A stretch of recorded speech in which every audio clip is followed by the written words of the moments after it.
Telugu Desam party నేతలు కార్యకర్తలు ఎంతో కాలంగా ఎదురుచూస్తున్న లోక్సభ నియోజకవర్గ అధ్యక్షులు జిల్లా కమిటీల జాబితాను పార్టీ అధిష్టానం అధికారికంగా విడుదల చేసింది.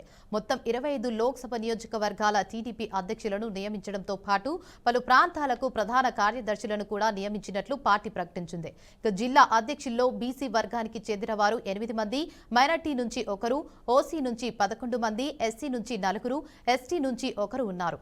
పార్టీ సమతుల్య ప్రాతినిధ్యానికి ప్రాధాన్యం ఇచ్చినట్లు నాయకులు స్పష్టం చేశారు. తెలుగుదేశం పార్టీ నేతలు కార్యకర్తలు ఎంతో కాలంగా ఎదురుచూస్తున్న లోక్సభ నియోజకవర్గ అధ్యక్షులు జిల్లా కమిటీల జాబితాను పార్టీ అధిష్టానం అధికారికంగా విడుదల చేసింది.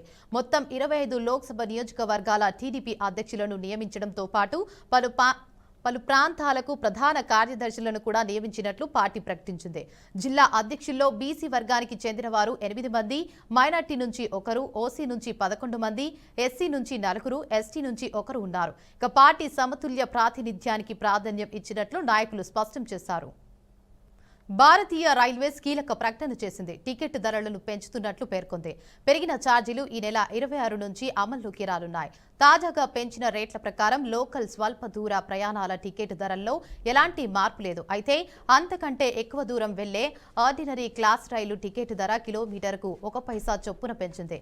Mail, express, AC, non AC రైళ్లలో కిలోమీటర్కు 2 పైసల చొప్పున ఛార్జీలు పెంచింది. ఇక నాన్ ఏసీ ట్రైన్లో 500 కిలోమీటర్ దూరం ప్రయాణించేవారు అదనంగా ₹10 మాత్రమే చెల్లించాల్సి ఉంటుంది. పెరుగుతున్న ఖర్చులను బ్యాలెన్స్ చేస్తూనే ఎక్కువ మంది ప్రయాణికులకు రైల్వే సేవలను చేరువ చేయాలనే లక్ష్యంతో భాగంగా ఈ చర్యలు తీసుకున్నట్లు అధికారులు తెలిపారు. చివరిసారి రైల్వే ఛార్జీల పెంపు 2025 జూలైలో జరిగింది. ఇక ఆ పెంపుతో రైల్వేకు సుమారు 700 కోట్ల అదనపు ఆదాయం వచ్చింది. తాజా పెంపుతో దాదాపు 600 కోట్ల మేర అదనపు ఆదాయం సమకూరుతుందని రైల్వే శాఖ అంచనా వేస్తోంది.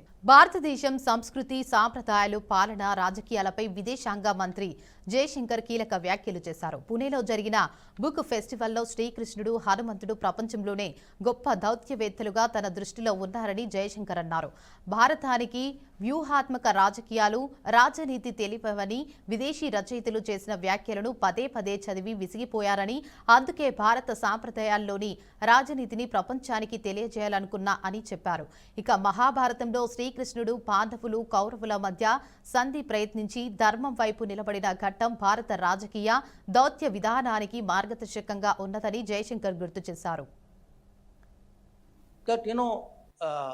Mahabharata is about power, it's about struggle, it is to family vibhajan hua, ladai hui beech mein. We don't think naturally of all the complexity of Ramayana, the tactics, the strategy, the game plan. So in fact, that is when somebody asked me to you, who are the greatest diplomats? And at that time my mind was on this, so I said Sri Krishna and Hanuman, because one is the great diplomat of this story, Mahabharata, the other is a great diplomat of Ramayana. And if you look, I still tell people, think about what Hanuman did go into Sri Lanka. He was sent to actually get information. वो गए वहाँ, he was able to get information, he was actually able to go all the way to meet Ma Sita. He was able to get her morale up, ki don't worry, we are. He was able to go into the court, he was able to size up Ravan's whole setup. उन्होंने विभीषण की talent spotting की कि भाई ये विभीषण भला आदमी है, गलत कंपनी में है, इसको अगर कहीं प्रोत्साहित करें तो वो हमारे साइड में आ भी जाएगा. Because remember, when Vibhishan defected, other than actually Prabhu Shri Ram and Hanuman, everybody else was very suspicious of him. They thought it was a trap. And then he was able to actually psychologically, in a way, defeat Ravan. Ki aag laga di unke pooch pe, he was able to burn the city down. Now, which bigger diplomat can you find? इसको एक काम किया, उन्होंने 10 काम किए, beyond expectation of the person who is sending them. Now now if a person like this you don't present before the world, I think we do our culture a great injustice. I think that Mahabharata is